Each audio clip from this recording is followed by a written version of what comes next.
नमस्कार दोस्तों, मैं निपुण आलम बैन डायलॉग मंच में आपका स्वागत करता हूं। और जैसा कि दोस्तों आप जानते हैं, डायलॉग मंच का मोटिव है यूथ को मोटिवेशन और सही डायरेक्शन को देना। आज उसी श्रृंखला में हमारे साथ मौजूद हैं, हमारे साथ उपस्थित हैं वरुण कुमार जी। वरुण कुमार जी, अगर आज हम बात करते हैं वरुण जी के बारे में, तो वरुण जी आज एक चिर परिचित चेहरा बीपीएससी यानी कि बिहार का बन चुके हैं।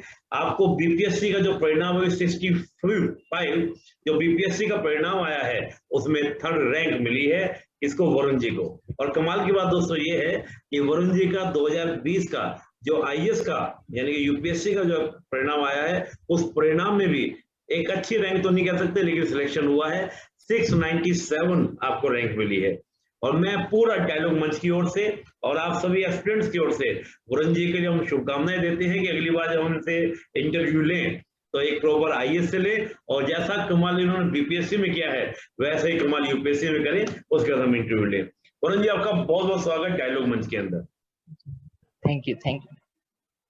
वरुण जी, थोड़ा सा हम जानकारी पहले तो यही करेंगे, थोड़ा सा अपनी पृष्ठभूमि के बारे में, क्योंकि मैं देख रहा हूँ बड़ी जैसे आपने 10th किया तो सैनिक स्कूल से आपने किया, फिर 12th, फिर आपका जी, जी। ग्रेजुएशन हुआ तो इकोनॉमिक ऑनर्स से हुआ। तो थोड़ा सा अपने बैकग्राउंड के बारे में, थोड़ा सा अपने एजुकेशन के बारे में, पारिवारिक पृष्ठभूमि के बारे में, ताकि जो हमारे जो एस्पिरेंट्स हैं वो ये जान सके हम किसके सामने रूबरू हैं, वो पर्सनैलिटी है क्या, उनकी नींव में क्या है, उनकी बैकग्राउंड में क्या है। तो प्लीज वरुण जी। जी, जैसा कि निपुण सर ने बताया, मेरा नाम वरुण कुमार है। मैं नालंदा जिला बिहार का रहने वाला हूँ और मेरी शुरुआती की स्कूलिंग जो है सैनिक स्कूल नालंदा से हुई है, जी। जो कि राजगीर में स्थित है, जो बिहार में ही है। उसके ओके। बाद मैंने अपनी 12th की पढ़ाई चिन्मया विद्यालय बोकारो से की है, जो कि झारखंड में है। 12th में मैंने पीसीएम लिया था, जिसमें इकोनॉमिक्स भी मेरा एक सब्जेक्ट था सर। तो ओके। फिर धीरे-धीरे इकोनॉमिक्स में इंटरेस्ट बढ़ गया 12th में पीसीएम पढ़ते-पढ़ते, जी। और जी। फिर मैंने वही परस्यू किया, Shri Ram college of commerce से इकोनॉमिक्स में ग्रेजुएशन किया। जी। जी। फिर सर मैंने दिल्ली स्कूल ऑफ इकोनॉमिक्स से अभी मैं फिलहाल मास्टर्स कर रहा हूँ। जी। और ये बीपीएससी में मेरा प्रथम प्रयास था और यूपीएससी जी। में सर द्वितीय प्रयास था। ओके, और यूपीएससी में मेरे आपका। पिताजी सर जी। जी, मेरे पिताजी सर बैंक में काम करते हैं, मैनेजर हैं, और जी। मेरी माँ गृहिणी है। जी। तो जो अगर कोई बिहार शरीफ के रहने वाले होंगे तो शायद जानते होंगे मुझे। जी। जी। जी। बहुत बढ़िया। जी, देखिए दोस्तों, बीपीएससी का फर्स्ट अटेम्प्ट था वरुण जी का, और यूपीएससी का सेकंड अटेम्प्ट था। लेकिन एक बड़ी कमाल की बात है कि इकोनॉमिक्स आपने अपना ऑप्शन चूज किया। आमतौर से देखा जाता है कि इकोनॉमिक्स को जल्दी से कोई अपना ऑप्शन रखना नहीं चाहता। मेरे ख्याल से बीपीएससी में आपका ये ऑप्शन रहा होगा और यही आपका यूपीएससी में ऑप्शन रहा होगा। जी सर। दोनों जगह आपका ये ऑप्शन रहा, बहुत अच्छा। वरुण जी, हम थोड़ा-सा बात करेंगे कि अगर हम लोग एक, क्योंकि दोनों बीपीएससी का पैटर्न बिल्कुल अलग है, यूपीएससी का पैटर्न बिल्कुल अलग है, दोनों में बहुत अंतर हो जाता है। तो ये जो आपका जो अंतर था, इसको मैनेज कैसे आपने किया? क्योंकि दोनों कमाल आपने एक साथ ही लगभग कर दिए हैं। तो ये कमाल कैसे हुआ, या किस तरह से आपने इसको मैनेज किया? सर मैं समझता हूँ कि ये जो गैप है दोनों एग्जाम्स के बीच में, जो अंतर है, ये मार्केट का बनाया हुआ है। और जी। क्योंकि जिस तरह से मैं समझता हूँ, जैसे पॉलिटी है, हिस्ट्री है, ज्योग्राफी है बिल्कुल। और इकोनॉमिक्स है, ये चारों जो कॉमन सब्जेक्ट्स हैं, जी। दोनों में सिमिलर तरह की पढ़ाई पढ़नी पड़ती है। सेम ही जो किताब वगैरह हैं, जैसे लक्ष्मीकांत की पॉलिटी है तो दोनों में सेम बिल्कुल। किताब है।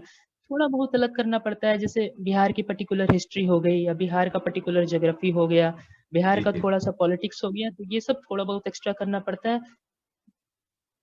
और इसके अलावा मतलब काफ़ी कम अंतर है। ये जी। लोगों जी। का बनाया हुआ है अंतर। अगर एक कॉमन फ्रेमवर्क लेके तैयारी किया जाए तो इंसान दोनों स्टेट पीसीएस और यूपीएससी दोनों की तैयारी साथ-साथ ही कर सकता है। मैं ये समझता हूँ। बहुत बढ़िया। देखिए, वरुण जी ने कहा कि अगर एक लेवल है दोनों एग्जाम का, और आप अगर तैयारी अच्छे से करें तो दोनों एग्जाम की तैयारी आपकी हो सकती है। ऐसा नहीं है कि बहुत ज्यादा डिफरेंसेस होते हैं। एक अप्रोच का गेम है, आपकी एक सोच का गेम है। आपने वो सोच बना ली और बेसिक किताबें आपको पढ़नी है। जैसे आपने नाम लिया कि पॉलिटिकल लक्ष्मीकांत को पढ़ना है, तो थोड़ा सा ये भी आप बता दीजिए कि जैसे हमने पॉलिटिकल लक्ष्मीकांत की बात की, ज्योग्राफी के लिए, हिस्ट्री के लिए, साइंस के लिए, इकोनॉमी के लिए, अब ऑप्शनल की बात नहीं कर रहा हूँ, जनरल स्टडीज की हम बात करें, आपने कौन-कौन सी बेसिक किताबें आपने पढ़ी? जैसे सर सबसे पहले मैं पॉलिटी से शुरुआत करता हूँ। तो जी। मैंने सर पॉलिटी की सिर्फ़ लक्ष्मीकांत ही पढ़ी थी। और ओके। अगर देखा जाए तो पॉलिटी की लक्ष्मीकांत अगर कोई पढ़ लेता है अच्छे से तो बीपीएससी का उससे सारा प्रश्न ही हल हो जाएगा। ओके। और सर फिर हिस्ट्री के लिए जैसे मॉडर्न हिस्ट्री के लिए स्पेक्ट्रम एक आती है जी। और बिपिन चंद्रा, ये ओके। दोनों को कॉम्बिनेशन से मैंने अपने नोट्स तैयार किए थे। तो ओके। हिस्ट्री के लिए ये हो गया। उसी तरह जी। से सर एंशिएंट हिस्ट्री के लिए आर एस शर्मा और एनसीईआरटी, ये दोनों जी। किताब एनफ है। और ज्योग्राफी के लिए सर बिल्कुल ही 4 किताब जो एनसीईआरटी की है 11th-12th की, फिजिकल और फंडामेंटल, ये चारों किताब सर ज्योग्राफी की। और ओके। इकोनॉमिक्स सर मैं, सिंस मेरा ऑप्शनल है। बैकग्राउंड इकोनॉमिक्स था, जी। ऑप्शनल ही था, तो मैं साथ ही साथ किया करता था। जी। जी। और साइंस के लिए आपने क्या देखा वरुण जी? साइंस के लिए सर मैं मंथली करंट अफेयर्स पढ़ा करता था। और ओके। जैसे एक लूसेंट की किताब आती है सर जनरल जी। साइंस की, बिल्कुल। तो उससे मैं पढ़ा करता था। उसमें बेसिक साइंस की काफी सारे कॉन्सेप्ट कवर्ड हैं। और जो भी ओके। लेटेस्ट रहता था वो तो किसी भी कोचिंग इंस्टीट्यूट का मंथली मैगजीन जो है वो कवर कर देता है बिल्कुल। ओके। चलिए, आपने उसको साइंस को उसको देखा और लूसेंट की बुक बहुत ही बेसिक बुक कही जाती है, उसको आपने पढ़ा। मैं वरुण जी एक बात ये कहना चाहूंगा, जैसे आपने बड़ा इंटरेस्टिंग तरीके से बताया सब टॉपिक के बारे में, आपने नोट्स का जिक्र किया। क्या आपने सभी बेसिक बुक्स के अपने नोट्स खुद बनाए थे, या आपने बुक्स में ही अंडरलाइन करके मार्क करके ऐसे पढ़ा, या अपने खुद नोट्स बनाए आपने सब बुक से? नहीं सर, मैं थोड़ा नोट्स बनाना प्रेफर करता था, क्योंकि एंड टाइम जी। रिवीजन सर, जैसे लक्ष्मीकांत की बात करें तो 1000 से भी ज्यादा पेजेस हैं उसमें। बिल्कुल। तो बिल्कुल। वो रिवाइज बिल्कुल भी नहीं किया जा सकता है एक बिल्कुल। सप्ताह या 10 दिन के समय में। तो सर मैं जी। नोट्स पे डिपेंड किया करता था, मैं अपने नोट्स बनाया किया करता था। और उसमें सर एक एडवांटेज होता था, जैसे कुछ मैं करंट पढ़ा करता था तो वो अपने बिल्कुल। नोट्स में व्हाइट पेज में जरा सा डाल के ऐड कर देता था। ओके। तो वो एक एडवांटेज होता था। यानी कि नोट्स बनाया और साथ में कुछ करंट अफेयर्स की बातें आई, वो भी आपने उसके अंदर नोट डाउन करना शुरू कर दिया। अच्छा वरुण जी, एक बात जी। और बताइए, अक्सर एस्पिरेंट्स को ये रहता है कि फर्स्ट रीडिंग में नोट्स बनाएं या सेकंड रीडिंग बनाएं, क्योंकि अक्सर ही पूछते हैं पहली बार पढ़ने में नोट्स बनाना शुरू करते हैं क्या, या दूसरी रीडिंग में बनाए या थर्ड रीडिंग बनाए? आपका क्या स्ट्रेटजी थी? फर्स्ट रीडिंग में आपने नोट्स बनाए या सेकंड रीडिंग में आपने नोट्स बनाए, या जैसे भी आप बताइए। जैसे सर मैं क्या करता था कि जैसे लक्ष्मीकांत का सर एग्जांपल देता हूँ मैं फिर से, बिल्कुल। कि बिल्कुल। एक यूनिट उठाई मैंने, जैसे एक पार्लियामेंट एक सेक्शन है, तो मैंने बिल्कुल। पार्लियामेंट के 7-8 चैप्टर से तो उसको एक बार में पढ़ लिया मैंने। फिर ओके। सेकंड रीडिंग सर मैं पेंसिल से अंडरलाइन किया करता था। ओके। फिर थर्ड, तो काफी सारी चीजें छट जाती थी, फिर कम हो जाता था कंटेंट। जी। फिर जी। सर थर्ड रीडिंग में मैंने किसी हाइलाइटर से हाईलाइट कर दिया इंपॉर्टेंट पॉइंट्स वगैरह। उसके बाद ओके। सर फोर्थ रीडिंग में मैं नोट्स बनाया करता था, ओके। ताकि हाँ, वो नोट्स काफ़ी रिफाइन हो जाता था, काफ़ी बिल्कुल ही बहुत बढ़िया। इम्पोर्टेंट चीज़ें निकल के आती थी। बिल्कुल। बिल्कुल। बिल्कुल। अक्सर एस्पिरेंट ये भी कहते हैं सर, फर्स्ट रीडिंग जब पढ़ते हैं नोट्स बनाते हैं तभी, तो दूसरी किताब बन जाती है, ये सारे इंपॉर्टेंट लगता है। और आपने बड़ा अच्छा किया कि first reading, second reading, third reading और फिर फोर्थ रीडिंग में जी, काफी चीजें आपकी छन गई, जो आपको लगा कि चलो अब ये चीजें काम की नहीं है, ये चीजें काम की है, इसको मैंने बना लिया। उसी में आप अपने जी, जी। करंट्स को भी ऐड ऑन करते रहे, ये आपने स्ट्रेटजी जी, जी। फॉलो किया। चलिए, ये तो बेसिक बुक्स की आपने बात की। अगर हम लोग न्यूज़पेपर की बात करें, मैगजीन्स की बात करें, आपने कहा कि किसी भी इंस्टीट्यूट के आप देख सकते हैं, न्यूज़पेपर को भी आपने स्टडी किया, आपने रेगुलरिटी में अपने न्यूज़पेपर लेके चले गए। इसमें ये भी बोलते हैं अक्सर कि भाई सर अब तो क्या होता है कि बहुत सारा मटेरियल मिल जाता है, मंथली मैगजीन आ जाती है, बहुत सारा कंटेंट आपको पीआईबी का है या टेलीग्राम पे मिल जाता है। क्या ऐसे दौर में आप न्यूज़पेपर पढ़ते थे या नहीं पढ़ते थे? नहीं सर, न्यूज़पेपर मैं हर दिन पढ़ता था, क्योंकि मेरा था कि जैसे किताब पढ़ते-पढ़ते मैं बोर हो जाया करता था, तो ओके। न्यूज़पेपर थोड़ा-सा मेरे लिए एक एंटरटेनमेंट का माध्यम होता था। तो बहुत बढ़िया। न्यूज़पेपर पढ़ता था, पॉलिटिक्स की गॉसिप मिल जाती थी, स्पोर्ट्स का मिल जाता था, ओके। तो ओके। कंटेंट भी क्रिएट हो जाता था और ऐसे एंटरटेनमेंट भी हो जाता था, तो बहुत बढ़िया। बहुत ज़्यादा प्रेशर नहीं लगता था। देखिए दोस्तों, बहुत अच्छा है। एक मैं नाम उनका मिस कर रहा हूँ, वो कहते हैं हमेशा कि सक्सेस जो व्यक्ति होता है वो अपने काम में इंजॉय करता है। तो अभी वरुण जी ने क्या कहा कि जब मैं बोर हो जाता, थक जाता पढ़ते पढ़ते, तब मैं अखबार में अपने आप को इंजॉय करता था, उसमें अपना एक इंजॉयमेंट, और साथ में आपको गेन भी हो गया, आपकी नॉलेज भी इनहांस हो गई, आपको करंट अफेयर्स की जानकारी मिल गई। तो जब न्यूज़पेपर पढ़ते थे तो क्या उसका भी आपने नोट्स बनाया, या सिर्फ पढ़ा और साइड में रख दिया? नहीं सर, न्यूज़पेपर में मैं सिर्फ जैसे कुछ वन लाइनर होता था जहाँ से फैक्चुअल क्वेश्चन आ सकते थे, तो वो मैं जी। लिख लिया करता था। For example sir, Dennis Owen से एक क्वेश्चन आया था यूपीएससी के जी। एग्जाम में, वो बिल्कुल। ह्यूमन फॉसिल्स वगैरह से रिलेटेड है, तो वो सिर्फ सर मैंने ऑब्जर्व किया था कि सिर्फ पेपर में ही आया था, किसी कोचिंग इंस्टीट्यूट्स ने नहीं कवर किया था। और सर ओके। काफ़ी एक्सटेंसिव नोट्स आप नहीं बना सकते न्यूज़पेपर से, बहुत ज़्यादा कंटेंट होता है। तो आप ओके। बस पढ़ते रहिए, वो मेंस के लिए आपका वोकैबुलरी या कुछ भी मतलब कंटेंट डेवलप होता रहेगा। बहुत बढ़िया, यानी कि आपका एक मेंटेलिटी आपकी डेवलप होती रहती है, आपके आइडियाज आपके अंदर नए जी, नए मल्टी डायमेंशन अप्रोच आता रहता है, जिससे आप अच्छे से क्या कर सकते जी, हैं, मेंस में आप अपने आंसर राइटिंग कर सकते हैं। अच्छा, जी जैसे सर। न्यूज़पेपर की हम बात करें तो आप इंग्लिश का न्यूज़पेपर पढ़ते थे, हिंदी का न्यूज़पेपर पढ़ते थे? सर जैसे मेरे घर में सर एक द हिंदू आता है और मेरे मम्मी-पापा पढ़ते हैं हिंदुस्तान आता है। तो मैं ओके, ऑन प्रायोरिटी हिंदू ही पढ़ता था। ऐसे हिंदुस्तान जो हिंदी न्यूज़पेपर है वो ऐसे पलट लिया करता था कि बहुत उसमें बढ़िया। भी खबरें रहती हैं। चलिए, और आपने बीपीएससी में सर हिंदी न्यूज़पेपर पे ज़्यादा फ़ोकस किया जाता है, तो इस कारण से भी जब बीपीएससी प्रीलिम्स के 7-8 महीने पहले से मैं थोड़ा हिंदी न्यूज़पेपर भी पढ़ने लगा था। ये हाँ, थोड़ा-सा ना कि आपको तो यूपीएससी भी आपका टारगेट था, तो यूपीएससी भी और साथ में इंडिया और वर्ल्ड की खबरें तो आपके अच्छे से कवर हो गई इंग्लिश के हिंदू पेपर से। लेकिन जो बिहार जी, स्पेसिफिक न्यूज़ होती थी, उसको आपने बिहार के जब आप एग्ज़ाम देना 6-7 महीने पहले आपने हिंदी का न्यूज़पेपर हिंदुस्तानी आपने रीड किया होगा उस समय, जिससे आपका बिहार की जो सारी चीज़ें खबरें आपको मिल जाएँ। बहुत अच्छे। जी सर। तो ये हमने बात करी करंट अफेयर्स की और बेसिक-बेसिक बुक्स की। मैं वरुण सर जी एक यहाँ पे बात एक और चीज़ मैं हाँ, बताना प्लीज़। चाहूँगा। जी, जी। आप सर टाइम्स ऑफ इंडिया जैसे न्यूज़पेपर है या कोई भी न्यूज़पेपर का जो ऐप होता है, जी, उसमें अगर ऐसे कोई बिहार टाइप करता है, जैसे जी, बिहार से रिलेटेड सारी खबरें आ जाती हैं सर। जी। तो वो भी मैं बीच-बीच में कर लिया करता था क्योंकि कुछ ओके, चीज़ें मिस हो जाती थी कभी-कभी जो डिजिटल फॉर्म में मैं देख लिया करता था। Okay, okay. अच्छा, आपने बड़ा इंटरेस्टिंग बात बोली। मुझे एक प्रश्न और याद आ गया कि अक्सर स्टूडेंट्स ये भी क्वेश्चन करते हैं कि सर जैसे पीआईबी की हम बात करें, तो ऐसे बिहार गवर्नमेंट की बहुत सारी वेबसाइट्स हैं। क्या आपने उनको भी फॉलो किया? सेंट्रल गवर्नमेंट की जैसे पीआईबी है, तो ऐसे बिहार की भी बहुत सारी वेबसाइट्स हैं। कोई प्लानिंग्स के लिए करंट की कोई न्यूज़ आई, चलो यार बिहार गवर्नमेंट ने मान लो करंट का ये योजना लागू की, तो क्या आपने वेबसाइट से आगे पढ़ा या सिंपल मैगज़ीन वगैरह से आपने किया?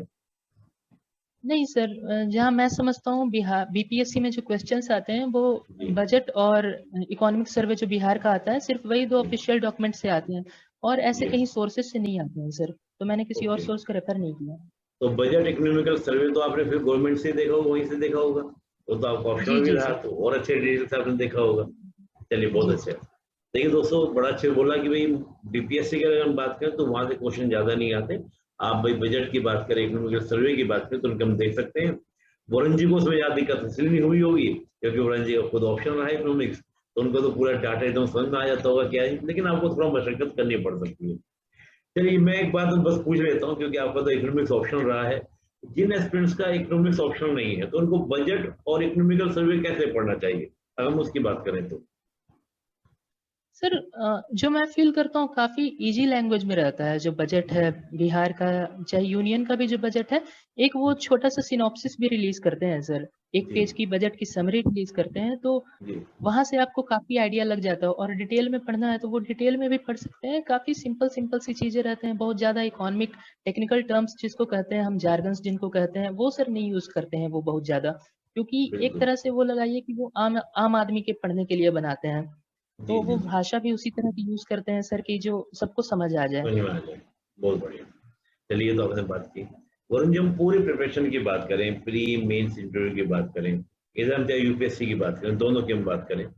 आपको सबसे बड़ा चैलेंज क्या रहा? मतलब कहते हैं ना कि भई मुझे ये लगता था कि ये मेरे को बड़ा तनाव दिया इस चीज़ ने, मेरे को बड़ा हर्डल ये रहा। आपको क्या पूरी प्रिपरेशन के दौरान पूरा हर्डल आपको क्या लगा? क्या महसूस हुआ आपको? सर मेरे अनुसार से सबसे बड़ा हर्डल जो है प्रीलिम्स होता है सर क्योंकि ओके, कोई कितना भी अच्छा स्कोर कर ले प्रीलिम्स होना ना होना काफ़ी ज़्यादा सर लक पे भी डिपेंड करता है। उस दिन आपने क्या परफ़ॉर्म किया, उस दिन आपका कैसे एलिमिनेशन वर्क किया, गेस वर्क कैसा आपने वर्क किया, उस दिन आपको जी, कितनी इन्फॉर्मेशन थी। क्योंकि सर पढ़ते तो काफ़ी कुछ है बट वही जो पढ़ा है आपने वो एग्ज़ाम में ही ना आए तो फिर वहाँ कुछ होता नहीं है। तो सर बिल्कुल, प्रीलिम्स सबसे बड़ा हर्डल लगता था मेरे लिए। बहुत बढ़िया। देखिए, कहा कि भई प्री के लेके थोड़ा-सा अनसर्टेन रहता ही है कि कहाँ से क्वेश्चन आ जाएँ, जो पढ़े वहाँ से ना आएँ, तो फिर कहीं और से आ गए तो इश्यू रहता है। तो प्री को बड़ा हर्डल माना।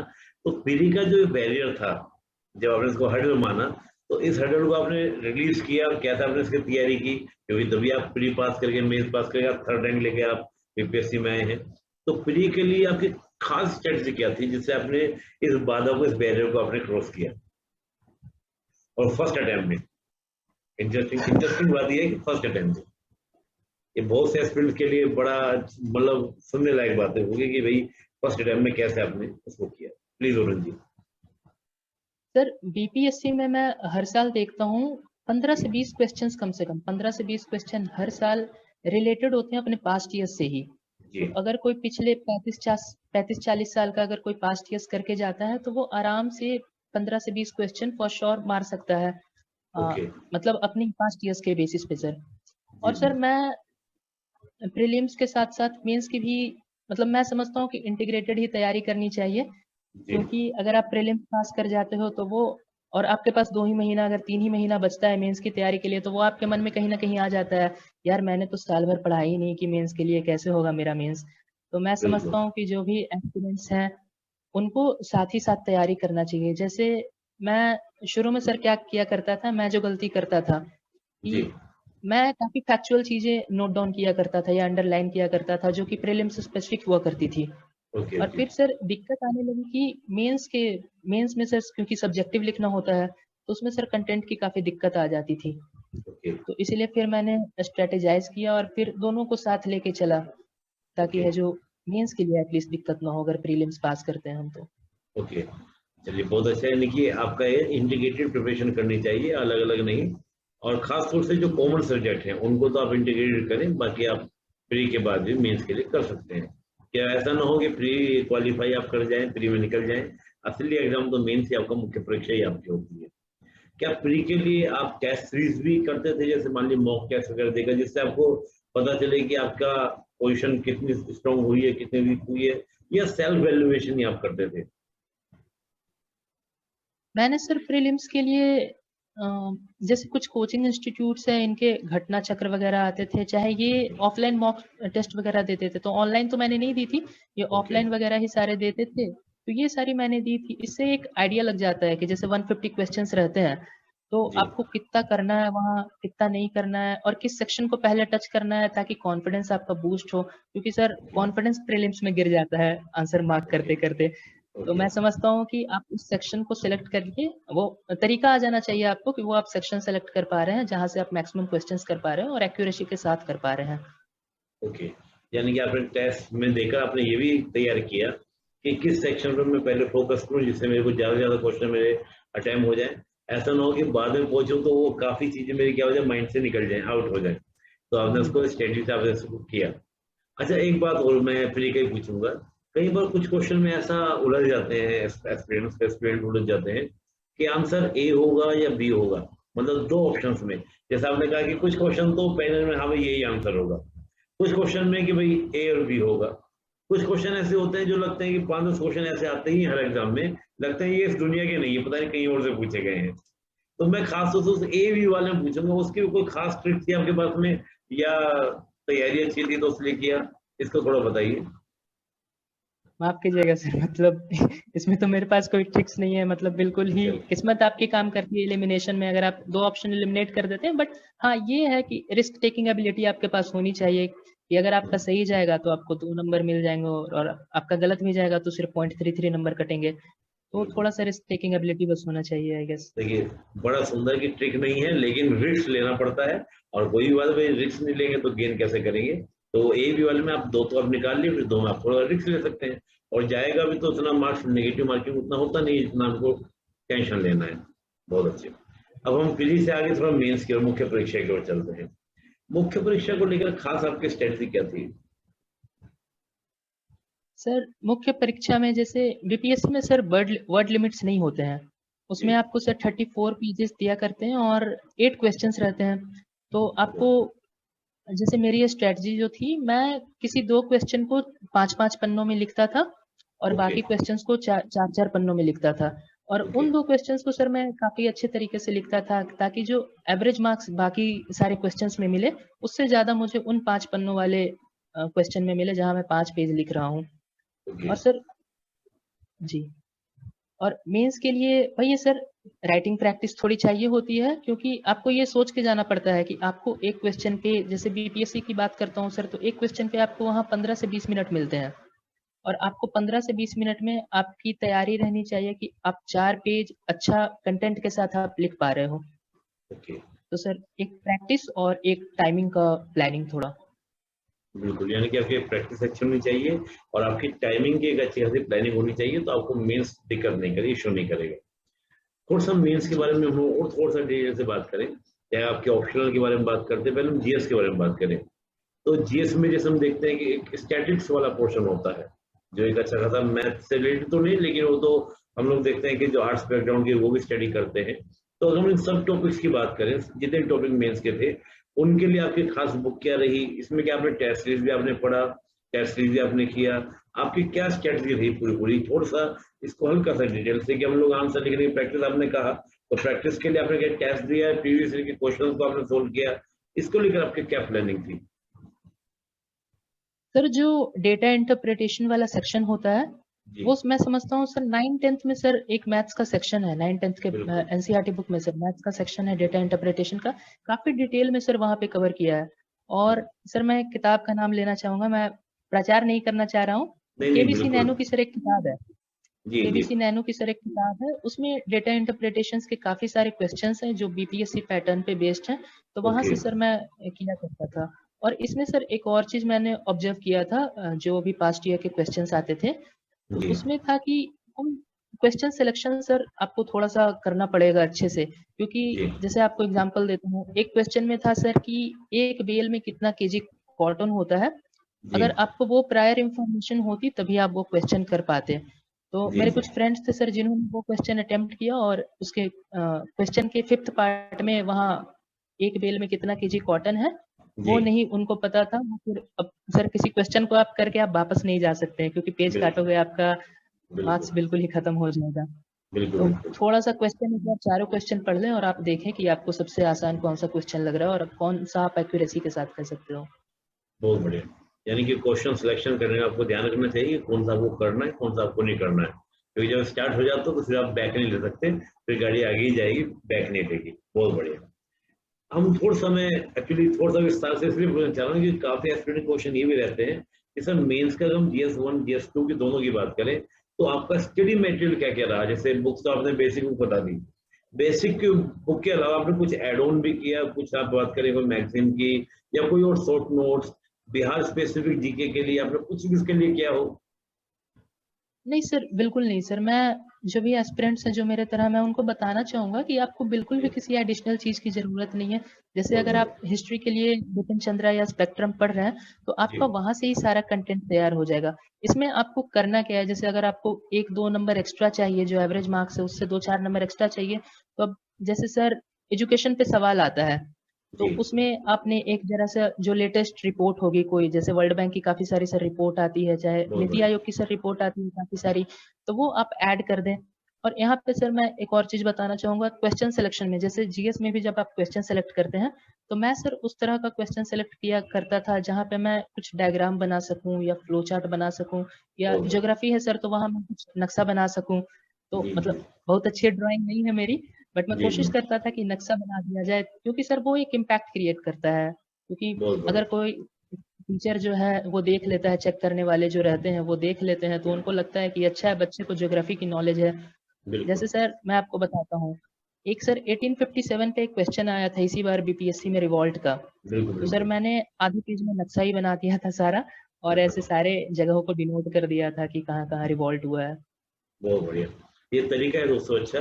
देखिए क्या है कि हम जानते कितना है ये तो मैटर करता है, लेकिन जिसको जानते हैं उसको कैसे प्रेजेंट करते हैं ये भी मैटर करता है। तो वरुण जी ने वही बात बोली कि आप उसका डायग्राम बनाते हैं, फ्लो चार्ट बनाते हैं, मैप का प्रयोग करते हैं। मान लो आईए का क्वेश्चन आता है तो आपने दिखा दिया डोकलाम यहाँ पर है, यहाँ पर पेंगोंग लेक है, यहाँ पर गालवान है, यहाँ पर आपका हॉट स्प्रिंग है। तो इससे क्या होता है एग्जामिनर को बड़ा अच्छा लगता है कि हाँ अभी बंदे ने जो स्टडी किया है वो अच्छे से स्टडी किया है। मान लो बिहार के संदर्भ में तो नेपाल का जो विवाद है, सुस्ता रिवर विवाद है, आपने देखा सुस्ता रिवर यहाँ पर बहती है, और ज्यादा ड्राइंग की जरूरत नहीं होती है क्योंकि वो कलाकार नहीं आपको चाहिए दोस्तों, उनको सिंपल आप पेन से बना दीजिए और दिखा दीजिए सुस्ता रिवर, आइडिया हो जाता है कि हाँ इसने पढ़ा है, इसने देखा है मैप को, तो ये एक अच्छा तरीका है। यानी कि अपनी बातों को अच्छे तरीके से प्रेजेंट करना जिससे प्रभावी हो। एग्जामिनर एक दोस्तों मैं भी ये देखता हूँ तो कई बार वरुण जी ने वही कोशिश की कि एग्जामिनर को मजबूर कर दिया कॉपी चेक करके अच्छे नंबर देने के लिए। तो यही आपकी स्ट्रेटजी होनी चाहिए कि जो पेपर चेकर हैं वो आपको देख के हाँ भाई इस बंदे ने अच्छा काम किया है। तो मैं कई बार देख रहा हूँ कि टॉपर्स के इंटरव्यू ले रहे हैं तो सबका यही, एक दो टॉपर ने कहा कि हमने सर मजबूर कर दिया था कि आपको हमें नंबर देने होंगे। तो ये बड़ी अच्छी स्ट्रेटजी है। मैं ये पूछने वाला भी था आपसे। चलिए मैं थोड़ा सा एक बात और करूंगा कि जैसे मतलब आंसर को आपने लिखने के लिए पहले से फॉर्मिंग हिसाब ने क्वेश्चन तो चूज कर लिया, आपने काफी सावधानी से मैंने प्रश्न को चूज किया, तो प्रश्न को चूज करने के बाद आपने फ्रेमिंग करना स्टार्ट किया था पहले, या सीधा लिखना शुरू कर दिया? माइंड में फ्रेमिंग चली, या कहीं साइड में आपने फ्रेमिंग लिखा कि मैं इस तरह से इंट्रो में ये लिखूंगा, बॉडी में ये होगा, कंक्लूजन क्या होगा, ऐसे आपने किया या सीधा लिखना शुरू कर दिया था? ये सर थोड़ा-सा साइमल्टेनियस प्रोसेस है, मैं समझता हूँ कि जब आप इंट्रोडक्शन लिख रहे हैं तो आपको आगे की बॉडी तैयार करनी पड़ेगी। जब आप बॉडी लिख रहे हैं तो आप उसके पॉजिटिव्स, नेगेटिव्स दोनों आपको मन में साथ ही साथ चलना चाहिए, और बिल्कुल। आपको ये भी चलना चाहिए जो आपने आंसर लिखा है उसके करस्पॉन्डिंग ही आपका कंक्लूजन हो बिल्कुल ही। जी तो जी ये जी, मैं समझता हूँ सर साइमल्टेनियस प्रोसेस है, क्योंकि बहुत ज़्यादा टाइम नहीं होता है सोचने के लिए। बहुत बढ़िया। बस लास्ट क्वेश्चन मैं करूंगा आंसर पे ही, राइटिंग में ही। आपने बुलेट पॉइंट्स का यूज किया है या पैराग्राफ आप चले थे? आपने इसको कैसे लेके चले, पॉइंट्स में या पैराग्राफ में? मैं समझता हूँ सर कि कोई भी क्वेश्चन बिल्कुल ही व्हाइट और ब्लैक में नहीं होता है। जैसे कहीं टीचर जो इन्विजिलेटर्स होते हैं, मैंने देखा है काफ़ी मेरे शिक्षकों ने भी बताया है कि आप जैसे बुलेट्स में लिखा करिए। बट मैं समझता हूँ सर कि सारे क्वेश्चंस इस तरह के नहीं होते हैं। कहीं आपको थोड़ा-सा एक बॉडी एक्सप्लेन करना होता है, फिर उसमें थोड़े पॉइंट्स देने होते हैं, तो वो आप बुलेट्स में लिख सकते हैं। तो दोनों का मिक्स रहना चाहिए, क्योंकि कभी-कभी इन्विजिलेटर को बुलेट्स नहीं पसंद आते हैं। तो हो बहुत सकता है वो बढ़िया, आपको आपके पैराग्राफ्स पे है जो मार्क्स दें। बिल्कुल। देखिए क्या है ना कि दोनों चीजों को हम लोग यूज करें, और सही बात है कि प्रश्न की डिमांड के अनुसार, मान लीजिए किसी प्रश्न पूछा गया है कि बताओ संविधान की विशेषता बताइए, साइलेंस फीचर कॉन्स्टिट्यूशन की बताइए, तो आप पॉइंट बुलेट में कर सकते हैं। लेकिन मान लो कहता है प्रेम्बल का आप एक समरी दीजिए, तो प्रेम्बल के समरी में बुलेट की आवश्यकता नहीं है, आप समझ वैसे लिख दीजिए, पैराग्राफ में लिख दीजिए। बहुत बढ़िया जी। बात है, और बहुत सही बात बोली आपने। और कई बार एग्जामिनर को लगता है कि अरे बुलेट्स में लिख दिया, तो ये तो एकदम से बच्चा टाइप नोट्स हो गया। बहुत अच्छे। हम थोड़ा आगे बढ़ेंगे, मेंस के बाद हम बात करते हैं इंटरव्यू के साक्षात्कार। जी। साक्षात्कार को लेकर के हम बात करते हैं, बारे में बताया, मेंस के बारे में बताया, थोड़ा सा हम लोग बात करेंगे साक्षात्कार के बारे में, इंटरव्यू के बारे में। और हम लोग अभी बेसिकली बात कर रहे हैं बीपीएससी के बारे में ही, जैसे हमने प्री मेंस के बारे में, और यहीं पर हम इंटरव्यू के बारे में बात करें। जी। आपको क्या महसूस हुआ कि जो बोर्ड होता है वो एक एस्पिरेंट के अंदर क्या दिखना चाहता है, क्या चाहता है वो, कि भाई जो पर्सनैलिटी टेस्ट उसको बोला जाता है, एक व्यक्तित्व परीक्षण बोला जाता है, तो क्या उनके मापदंड आपको जो महसूस हुए आप जब बोर्ड में गए? कहीं आपको ऐसा भी लगा होगा मेरा इंटरव्यू बहुत अच्छा जा रहा है, मुझे बहुत अच्छे मार्क्स मिलने वाले हैं? कोई ऐसा भी क्षण आया होगा, कोई ऐसा भी पल आया होगा, आपको लगा यार यहाँ पे कोई गड़बड़ न कर गया? तो थोड़ा सा इंटरव्यू के बारे में, क्योंकि मेंस की हम बात करें, प्री की बात करें, तो बहुत सारे मटेरियल मिल जाएगा, लेकिन इंटरव्यू को लेकर बहुत सारी भ्रांतियां रहती हैं कि ये क्वेश्चन पूछा जाता है, ये पूछा जाता है। थोड़ा सा इस भ्रांतियों को खत्म आज कीजिए ताकि हम लोग बात करें। जी सर, मैं जो न्यूज़पेपर का सर रोल होता है वो मैं समझता हूँ इंटरव्यू में सबसे ज़्यादा होता है। क्योंकि जो बिल्कुल बोर्ड के मेंबर्स होते हैं सर, वो हमारे जैसे करंट अफेयर्स नहीं पढ़ते हैं हर दिन, वो बिल्कुल न्यूज़पेपर ही पढ़ते हैं। उनके घर में जो पेपर आता है वही पढ़ते हैं। तो बिल्कुल। यहाँ पे सर जो 1 डेढ़ महीना का समय बचता है हमारे लिए इंटरव्यू का, तो यहाँ जी पे मैं जी, समझता हूँ सबसे ज़्यादा इम्पोर्टेंट हो जाता है। यहाँ पर आप है जो 2-3 न्यूज़पेपर को समय दे सकते हैं। क्योंकि बहुत बढ़िया।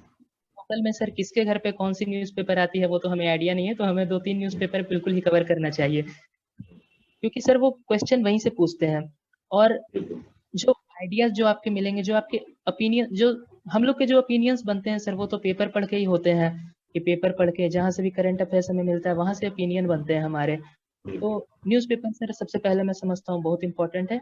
और सेकंड सर, मैं देखता हूँ कि अगर कोई कैंडिडेट घबराया हुआ रहता है इंटरव्यू रूम में जाने के बाद, तो जो जी जी। चेयरमैन, जैसे मेरी मैम थी चेयरमैन, तो उन्होंने काफ़ी कम्फर्ट किया पहले। उन्होंने बोला आप ओके आराम से बैठ जाइए।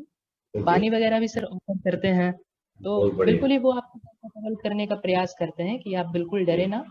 तो उन्होंने एक बात मुझे बोली थी कि आपको डरने की ज़रूरत नहीं है, आपने कुछ अच्छा ही किया है, इसीलिए आप यहाँ तक आए हो, तो आप बहुत इसमें बढ़िया। गर्व महसूस। तो बहुत एक बढ़िया। चीज़ वो है सर कि आप करंट अफेयर्स तो अपनी तैयार करिए, और दूसरा कि इंटरव्यू में डरने की ज़रूरत नहीं होती है। बहुत बढ़िया। देखिए कितना अच्छा वरुण जी ने बोला कि बोर्ड का जो एटीट्यूड होता है वो बहुत ही सॉफ्ट और पानी तक ऑफर किया, और आपको घबराने की जरूरत नहीं है, यानी कि एकदम से एक सहयोगात्मक रवैया। हाँ, हमारे एक वीके गुप्ता जी हैं, वो भी ये बात को बोलते हैं कि वो आपको सिलेक्ट करने के लिए हुए हैं, वो आए इसलिए भी आपको सिलेक्ट करके आपको अंदर लेकर जाए, क्योंकि उनको अधिकारी चाहिए, उनको वर्क फोर्स चाहिए। तो ये मत सोचिए कि वो आपको आउट करने के लिए बैठे हुए हैं, वो तो आपको लेने के लिए बैठे हुए हैं। इस भाव से जाएंगे तो अच्छा इंटरव्यू होगा। बहुत अच्छा। मुझे एक और बात बताइए, जब आप इंटरव्यू दे रहे थे उस दौरान आपको क्या महसूस हुआ? कभी ऐसा महसूस हुआ कि मेरा गलत जा रहा है या मेरा सही जा रहा है, किसी प्रश्न का उत्तर ना दे पाया हूँ, तो क्या आपने सॉरी भी यूज किया कहीं? ऐसा कुछ हुआ या सब प्रश्न के उत्तर आपने दिए? थोड़ा सा इसको विस्तार से हल्का सा बताइए। जी सर, मैंने उन्होंने एक्चुअली एक फैक्चुअल क्वेश्चन पूछा था। उन्होंने सबसे पहले मुझसे IMF की जो इंटरनेशनल मॉनेटरी फंड है, जी उनके पूछा कि इनके डायरेक्टर कौन है, तो इंडिया से ही थी सर, गीता गोपीनाथ थी, चीफ इकोनॉमिस्ट है वर्ल्ड IMF की। ये मैंने बता दिया। फिर उन्होंने दूसरा क्वेश्चन पूछा कि वर्ल्ड बैंक की वर्ल्ड बैंक के डायरेक्टर कौन है। वो भी सर को इंडियन ही थी, बट मुझे जी ज्ञात नहीं था कि वो इंडियन है, तो मैं बता नहीं पाया। फिर भी उन्होंने मुझे ऐसे 3 ऑप्शंस दिए, बोला ओके चुनने के लिए। तो वहां पर मैंने बोला था कि माफ कीजिएगा मैम, मुझे बिल्कुल भी आइडिया नहीं है और मैं गेस नहीं करना चाहूंगा यहाँ पे। Okay okay. यानी कि बहुत अच्छा है कि गलत और कहीं भी मतलब आपको ब्लंडर करने से अच्छा है, गलत बताने से अच्छा है सॉरी बोल देना। तो वही स्ट्रेटेजी आपने फॉलो की, उसी पे आपने काम किया। ये बड़ा अच्छा आपने जी बताया। मैं वरुण जी एक बात और पूछना चाहूंगा। कभी भी पूरे, अगर हम पूरे साक्षात्कार के अंदर बात करें, पूरे इंटरव्यू के अंदर बात करें, तो आपको महसूस कैसा हुआ? जैसे मैं कहता हूँ ना कि एक पॉजिटिव आपने कहा कि बहुत हल्का लगता है, सब कुछ लगता है, लेकिन उनकी डिमांड क्या रहती है? कि भाई उनकी, हम लोग बात करें कि उनकी एक खास डिमांड ये थी जिसको मैंने फुलफिल किया। आपको क्या महसूस, उनकी खास डिमांड क्या थी? भाई ये डिमांड उनकी बहुत महत्वपूर्ण मुझे लगी कि वो एक एक्सपीरियंस के अंदर ये देखना चाहते हैं।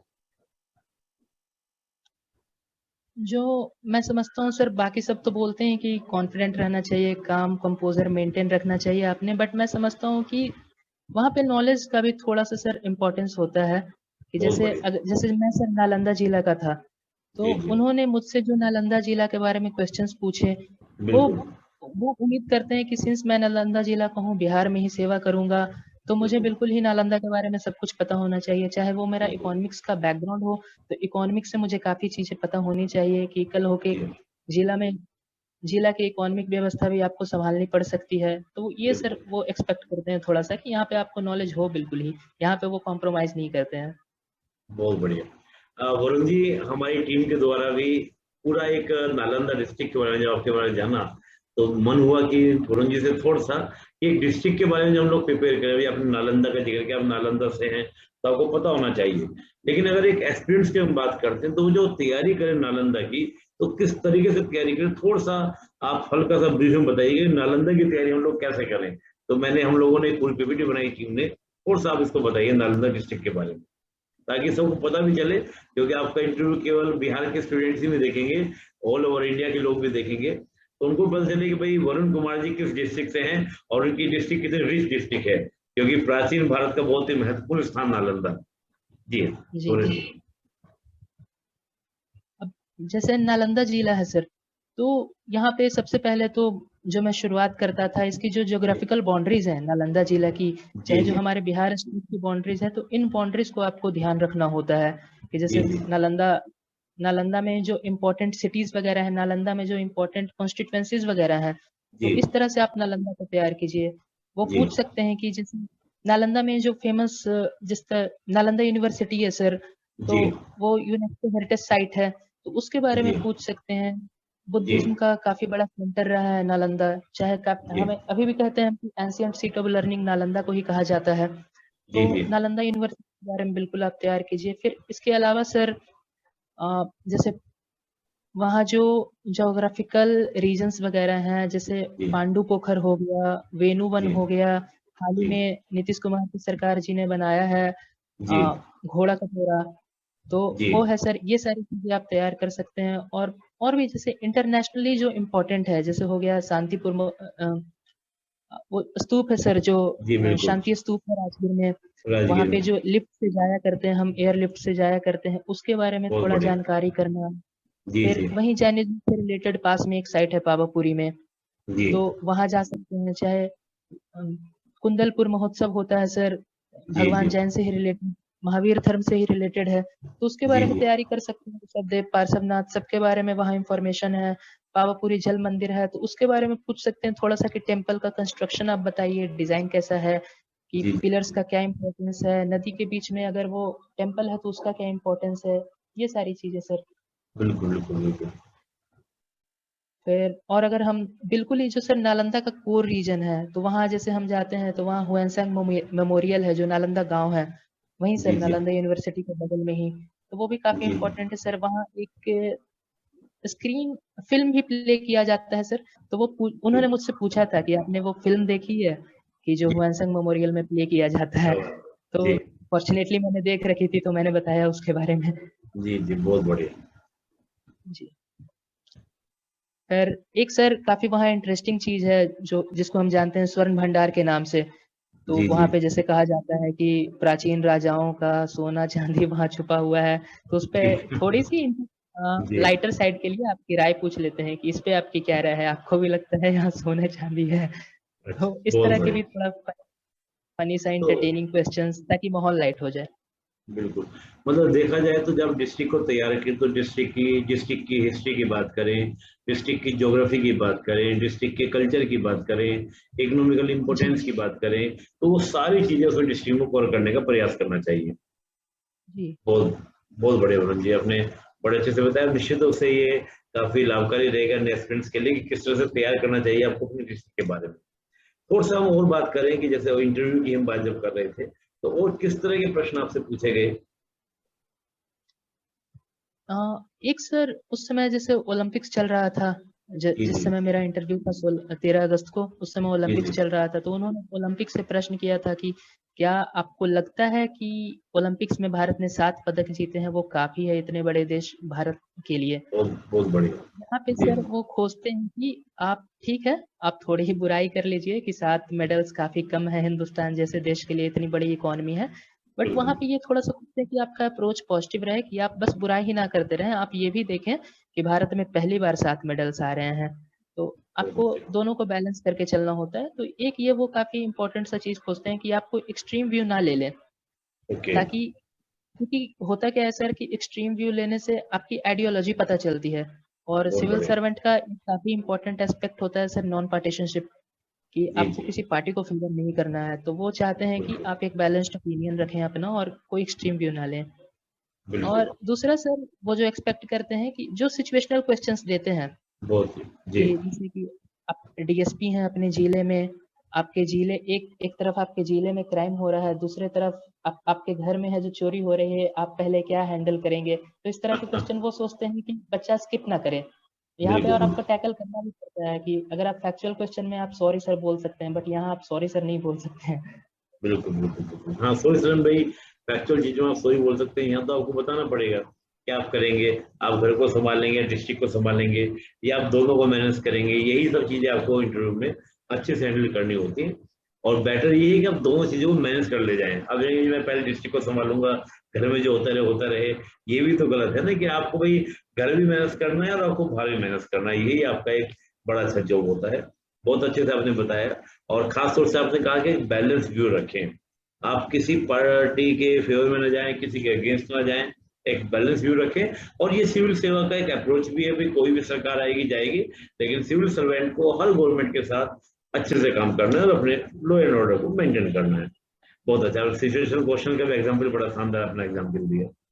वरुण जी, मैं एक बात और कहना चाहूँगा, एक प्रश्न और मेरा रहेगा कि एस्पिरेंट्स का हम जब सभी का देखते हैं, तो उनका कोई ना कोई टॉपिक बहुत स्ट्रॉन्ग रहता है और कोई ना कोई टॉपिक उनका वीक रहता है। कि कोई ना कोई टॉपिक है भई ये मेरा बहुत स्ट्रॉन्ग टॉपिक है, जैसे आपका इकोनॉमिक्स रहा, तो मुझे लगता है कि आपको इकोनॉमी जो जीएस में आई, उसके अलावा कोई भी किस तरह का हैंडल नहीं आपके मिल रहा। लेकिन कोई टॉपिक ऐसा रहा जो आपको बहुत टफ लगा हो, मान लो हिस्ट्री है, ज्योग्राफी है, कोई ऐसा टॉपिक जो आपको लगा ये मुझे काफ़ी टफ लगा, जैसे आपने तीनों स्टेज में फिलिप को आपने चूज़ किया। यहाँ पर आपको कोई सब्जेक्ट आपका यहाँ सर मिडाइवल इंडिया काफ़ी वीक पॉइंट है मेरा, क्योंकि उसमें ओके, काफ़ी 200-300 साल के ही अंतराल में इतने सारे रूलर्स हैं, इतने सारे नए-नए सिस्टम्स हैं लैंड मैनेजमेंट के, रेवेन्यू मैनेजमेंट के, मैं काफ़ी कन्फ्यूज़्ड रहता था। But okay. यहाँ पे वो भी मैं सोच के जाता था कि ठीक है, आपको डिसाइड करना होगा कि आप मिडाइवल के क्वेश्चंस नहीं कर सकते हैं वहाँ पे बहुत ज़्यादा जाके। तो आपको जी, वहाँ पे जी। रिस्क भी नहीं लेना है, क्योंकि जहाँ आपने पढ़ाई कम की है, वहाँ आप रिस्क लोगे तो आप गलती ही करोगे। तो ये बहुत सर बढ़िया, मैं समझता हूँ कि 150 क्वेश्चंस में से अगर आप 6-7 क्वेश्चन नहीं भी कर पा रहे हैं, तो इसमें कोई हानि नहीं है आपको, आप बाकी अच्छे से कीजिए जहाँ आप स्ट्रॉन्ग हैं। बहुत बढ़िया। यानी कि जो मिडिवल हिस्ट्री है और ये सामान्यतः मैंने देखा है कि मोस्टली जिनका हिस्ट्री ऑप्शनल नहीं है, तो सामान्यतः मिडिवल हिस्ट्री ज़्यादा टफ रहता भी है और सही बात है जब ज़्यादा प्रश्न आते नहीं है तो किसके लिए हर्डल लेना है और जो पूरा पेपर आपका पड़ा है मान लो 150 क्वेश्चन का आ रहा है, तो आपस में मेंस में ज्यादा बड़ा रोल है नहीं मेडिकल हिस्ट्री का, तो तनाव लेने की कोई बात नहीं है। अब मैं एक लास्ट प्रश्न मेरे ओर से रहेगा वरुण जी, कि आप पूरी प्रिपरेशन आपने करी, पूरी प्रिपरेशन की आपने तैयारी करी, आप तैयारी कब से शुरू की, एक तो ये, और आपके बैक में जैसे कहते हैं ना कि इमारत जो खड़ी होती है उस इमारत की कोई नींव होती है, तो आप नींव किसको कहेंगे? पापा मम्मी माता जी पिताजी की बात करें, फ्रेंड्स की बात करें, किसी को आप श्रेय कुछ भी आप कहना चाहें आप बोलिएगा जरूर। जी सर, बिल्कुल देना चाहूँगा मैं।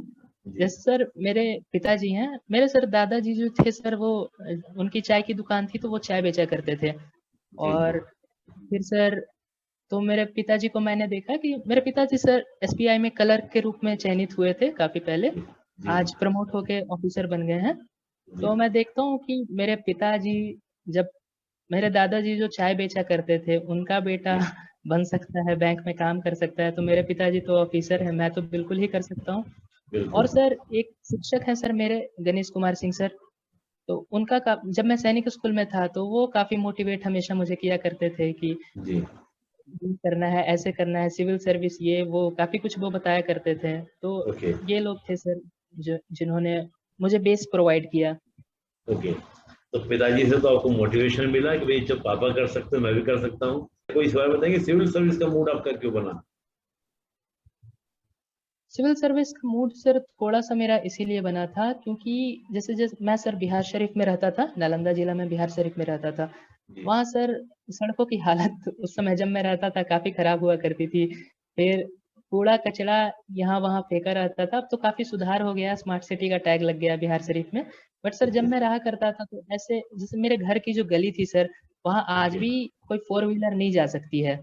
ओके तो ये सब मुझे देख के लगता था, मैं पूछा करता था अपने मम्मी-पापा से कि अरे मम्मी मतलब ऐसा क्यों है? मतलब कि इस गली में क्यों नहीं गाड़ी जा सकती है? कौन इसको ठीक करेगा? तो पहला तो आंसर यही होता था कि जैसे सर हमारे माता-पिता का ख़्याल है कि सब कुछ डीएम ही करता है। जी जी तो मम्मी-पापा यही बताया करते थे कि बेटा तुम डीएम बन जाना तो तुम ठीक कर देना। यहाँ तो जी जी। हमारी कोई सुनता नहीं है। तो एक ये तो था सर कि ये जो ऑफ़िसर्स होते हैं ये नॉन अप्रोचेबल होते हैं। ये जी आज भी है मतलब हम लोगों के बीच में कि ऑफ़िसर्स जो हैं भारत के वो काफ़ी नॉन अप्रोचेबल हैं। तो एक था वो मुझ में कि मैं जब बनूँ तो मैं एटलीस्ट अप्रोचेबल हूँ, लोग अपनी समस्या तो लेके आ पाएँ मेरे पास। तो ये सारी चीज़ें थी सर मोटिवेशन में मेरे। बहुत बढ़िया। यानी कि बचपन से आपने कुछ प्रॉब्लम्स को देखा, तो तभी से था, जैसे पापा मम्मी ने आपको बार बार कहा कि भाई आप खुद बन जाना कलेक्टर तो आप ठीक करना। तो यानी कि बचपन से ही समाज के लिए कि राष्ट्र मतलब कुछ करना है, ताकि ये सब चीजें जो खराब है, सिस्टम ठीक नहीं है, उसे मेरा कुछ योगदान हो, मेरा कोई भूमिका हो। बहुत बढ़िया। जी सर। मैं लास्ट एक प्रश्न और रखना चाहूंगा कि आप सभी एस्पिरेंट्स के लिए जो बीपीएससी की तैयारी करना चाह रहे हैं और फर्स्ट अटेम्प्ट में वो क्या करें, अपने एग्जाम को क्लियर कर जाए, तो आप क्या सजेशन देना चाहेंगे बीपीएससी के सभी स्टूडेंट्स के लिए? सर सबसे जो मैं इम्पोर्टेंट समझता हूँ सर कि डिसिप्लिन से पढ़ाई करें आप। क्योंकि ओके क्या होता है सर कि इंसान अपने कंफर्ट जोन में रहता है, जैसे किसी को सीरीज देखना, वेब सीरीज देखना, आजकल तो सर वेब सीरीज का इतना दौर चल गया है, इतने इंटरेस्टिंग बिल्कुल। इंटरेस्टिंग वेब सीरीज आते हैं। लोग रात भर में है जो एक जाग सीरीज कर खत्म देखते कर हैं। देते हैं 12-14 हाँ। घंटे देखते रहते हैं लगातार। तो ये सर एक कंफर्ट जोन की आदत है, तो यहाँ से आपको बाहर निकलना होगा। फिर चाहे काफी टाइम वेस्ट भी करते हैं सर बच्चे, मैं भी करता हूँ सर कभी कभार। हम्म, यूट्यूब खोलता हूँ तो ऐसे मीम, आजकल सर मीम वगैरह भी काफी चलता है तो मीम देखने लगता हूँ। तो यहाँ पे सर थोड़ा सा डिसिप्लिन चाहिए आपको कि अगर आप जैसे मैं करता था सर, मैं 3-3 घंटे के 3 बैचेज में पढ़ा करता था।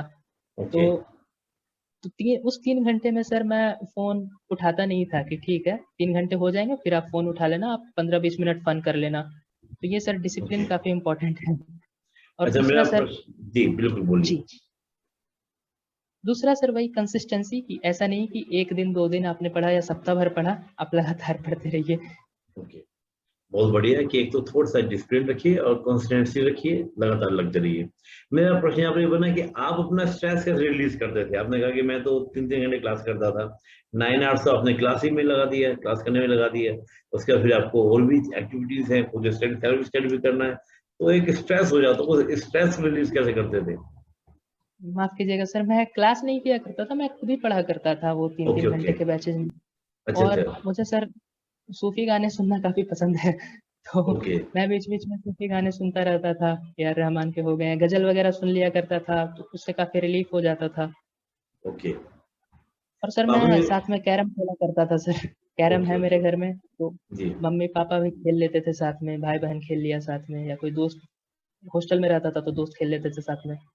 बहुत बड़े कैरम हुआ, थोड़े सॉन्ग सुन लिए, सोफी सॉन्ग सुन लिए। तो आपने तो हॉबी में ये रखा होगा इंटरव्यू के दौरान कि मैं गजलें सुनता हूँ, हॉबी में क्या रखा था आपने?